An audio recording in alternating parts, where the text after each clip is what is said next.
গাজীপুরের Tongi TNT colony জামে মসজিদের খতিব ও পেশ ইমাম মোহাম্মদ মহিবুল্লাহ মিয়াজির চাঞ্চল্যকর নিখোঁজের পিছনে আসল ঘটনা জানা গেছে। বর্তমানে দুই ছেলে সহ পুলিশ হেফাজতে থাকা মহিবুল্লাহ মিয়াজি স্বীকার করেছেন তার নিখোঁজের পিছনে আসল ঘটনা। বিষয়টি নিশ্চিত করেছেন গাজীপুর মেট্রোপলিটন পুলিশের জিএমপি একজন কর্মকর্তা। ওই কর্মকর্তা জানান, ইমাম মহিবুল্লাহ অপহরণের পিছনে ইসকন জড়িত থাকার অভিযোগ করা হয়েছিল।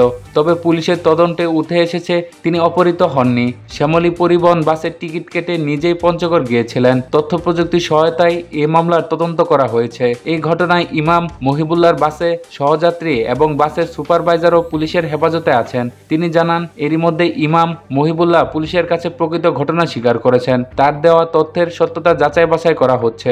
আজ তাকে আদালতে তোলা হবে। পরবর্তী সংবাদ সম্মেলনে বিস্তারিত জানানো হবে।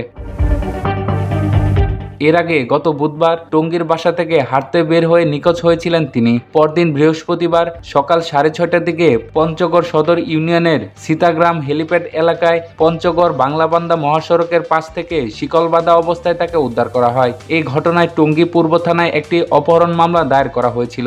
এদিকে খতিব মুফতি মহিবুল্লাহ মিয়াজি নিখোঁজ হওয়ার বিষয়ে নতুন তথ্য দিয়েছেন আল জাজিরার সাংবাদিক জুলকারনাইন সায়ের সামি। তিনি জানান, মহিবুল্লাহ মিয়াজি নিজেই অপহরণের বিষয়ে যে বিবরণ দিয়েছেন, সিসিটিভি ফুটেজ বিশ্লেষণ করে তার সঙ্গে মিল পাওয়া যায়নি।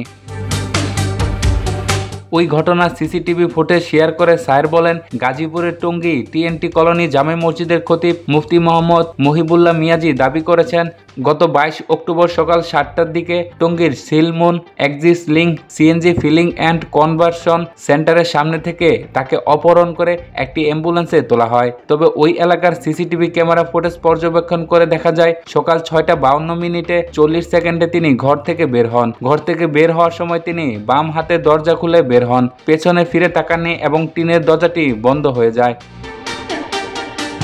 সকাল 6:53 তিনি মসজিদ ছাড়েন এবং প্রায় 6:54 টঙ্গী টু কালীগঞ্জগামী আঞ্চলিক সড়কে কালীগঞ্জের দিকে রওনা হন। পরনে ছিল সাদা পাঞ্জাবি পায়জামা, মাথায় কালো রঙের পাগড়ি। সায়ের আরও জানান, মহিবুল্লাহর বাসার অদূরে সিলমুল axis link CNG filling and conversion সেন্টারের 4টি সিসিটিভি ক্যামেরা ফুটেজে এজাহারে উল্লেখিত অপহরণের বর্ণনার মিল পাওয়া যায়নি। বিভিন্ন অ্যাঙ্গেল থেকে নেওয়া 4টি ফুটেজ বিশ্লেষণ করলে দেখা যায়, সকাল 7:18 মহিবুল্লাহ পাম্পের সামনে দিয়ে দ্রুত হেঁটে যাচ্ছেন।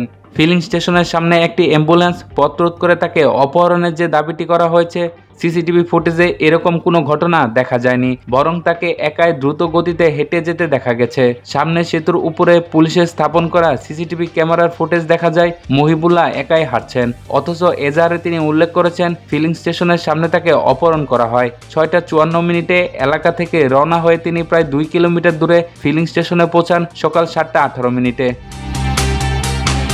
ফিলিং স্টেশনের ব্যবস্থাপক মোহাম্মদ সোলাইমান নিরাপত্তা সংস্থার সদস্যদের জানান, 3 দফায় পুলিশের বিভিন্ন শাখা আমাদের সিসিটিভি পর্যবেক্ষণ করে। আমাদের ফিলিং স্টেশনের সামনে থেকে হুজুরকে অপহরণ করা হয়নি।